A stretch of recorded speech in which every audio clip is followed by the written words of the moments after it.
Andito po tayo ngayon sa lugar namin.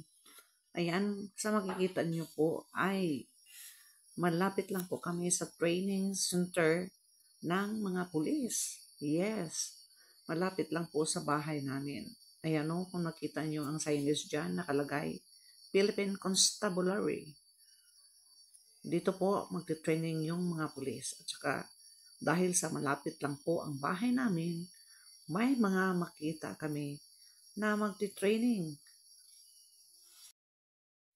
I love RSTO 10. Yun ang nakalagay yun. Pasok na po tayo sa tinitirahan namin. Ito ang realidad. Hindi po simentado yung tinitirahan namin. Ayan. Eto na, may nakikita na tayo nagja-jogging. Training lang po ito, pero dito sa malapit sa bahay namin. May nauna, may nasa huli. Katulad ng takbo ng buhay natin, hindi magkatulad. Ang uniform po nila ay naka-camouflage. Hindi mo halos mapapansin na andyan sila.